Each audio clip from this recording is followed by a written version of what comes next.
Nie každodennú návštevu prijala na svojej pôde Banskobystrická základná škola Radvanská 1.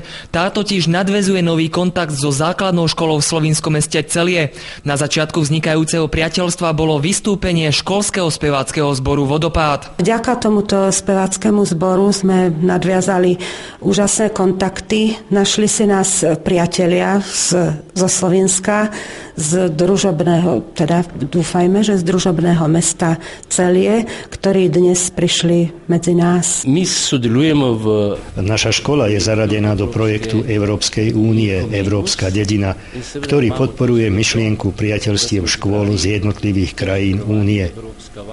Každá škola z nášho regiónu si tak vyberá jednu partnerskú školu. My sme zvolili Slovensko. 40-tisícové Celie leží tak ako Banská Bystrica v srdci svojej krajiny.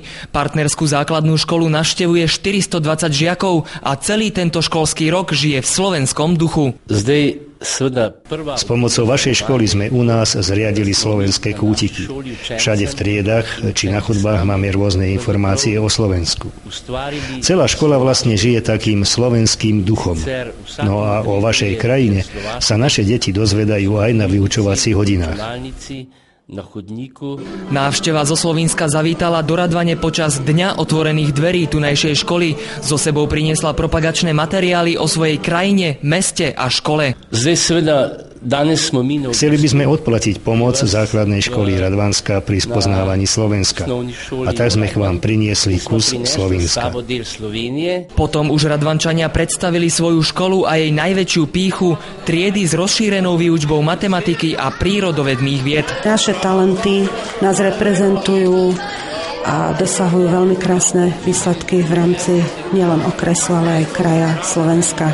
Nedávno náš bývalý žiak, dnes gymnázista, si bol prevziať cenu primátora mesta za veľmi krásnu reprezentáciu v zahraničných súťažiach. Novovznikajúce priateľstvo medzi slovenskou a slovínskou základnou školou by malo v prvom rade priniesť osoch žiakom z oboch krajín. Sa vzájomne budú môcť vymieňať, navštevovať, kontaktovať sa cez maily, cez webové stránky škôl, ktoré ponúkame samozrejme aj my.